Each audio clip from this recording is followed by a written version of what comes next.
દોસ્તો, હાલમાં આપણે વારંવાર જોઈએ છીએ કે ગુજરાતી ફિલ્મ ઇન્ડસ્ટ્રીઝમાં ફિલ્મો નથી ચાલી રહી, અને એની માટે ફેસબુકમાં આપણે વારંવાર જોતા રહીએ છીએ કે ડાયરેક્ટર હોય કે એમની સાથે કોઈ જોડાયેલા હોય એ વારે ગુજરાતની જનતાને વખોડતા હોય છે, અને આનું કારણ એ ગણાવતા હોય છે કે ગુજરાતની જનતા એ ફિલ્મ જોવા નથી જતી.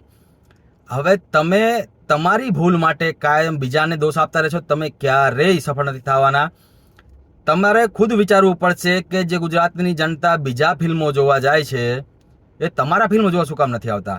એક જ માર્કેટમાં તમે સેમ વસ્તુ વેચી રહ્યા છો, તો તમે ગુજરાતી હોવા છતાં ગુજરાતનો માણસ તમારી પાસે નથી ખરીદી રહ્યો અને બાજુમાં બીજા રાજ્યવાળો છે એનું ખરીદી રહ્યો છે, તો કંઈક ને કંઈક તમારી વસ્તુમાં ખામીએ છે, કાં તો તમારી વેચવાની ટેકનિકમાં ખામીએ છે. બાકી એ માણસનો દોષ દેતા રહેશો ને તો તમે કોઈ દી આગળ નહીં આવો. એક જમાનો હતો કે દેશ રે જોયા હતા, પરદેશ જોયા, અને એવા ફિલ્મો હતા જે વખતે પૂરી સુવિધાઓ નથી. એ વખતે પણ જનતા, બધી જ જનતા ગુજરાતની એ લોકો સાથે જોડાયેલી હતી. એ લોકો સાથે એક એક લોકો એ હીરોને ઓળખતા હતા, હિરોઈનને ઓળખતા હતા, એમના અભિનયને ઓળખતા હતા, કે એ વખતના ગીતો પણ હિટ થઈ જતા હતા. અને અત્યારે જુઓ, અત્યારે તમે મૂળથી જોડાયેલા નથી. આજે જો બીજા રાજ્યની ફિલ્મ લાગે, એમાં હાઉસફુલ થઈ જતું હોય, અને તમારી ફિલ્મ લાગે તો કોઈને ખબર ના હોય, આવી જતું રહે, તો તમે ખાલી બીજાનો વાંક કાઢે રાખશો ને તો કોઈ દિવસ તમે સફળ નહીં થાવ. પણ જોવો તમે ક્યાં ખામી રહે છે.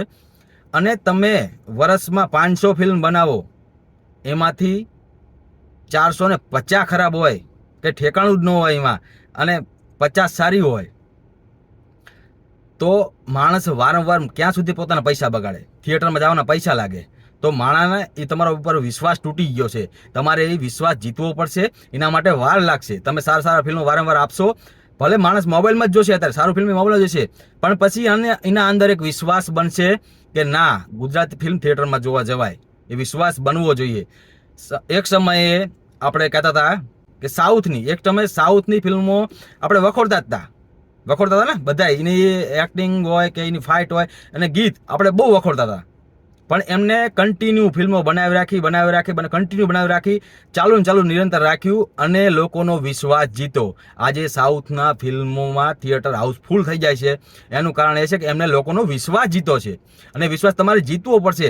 પણ તમે જો ખાલી પબ્લિકના જ બહાના બનાવી રાખશો કે પબ્લિક આમ પબ્લિક તેમ, તો તમે કોઈ દી સફળ નથી થવાના. તમારાથી જનતા કનેક્ટ નથી થતી, એનું કારણ શોધો તો તમે સફળ થશો.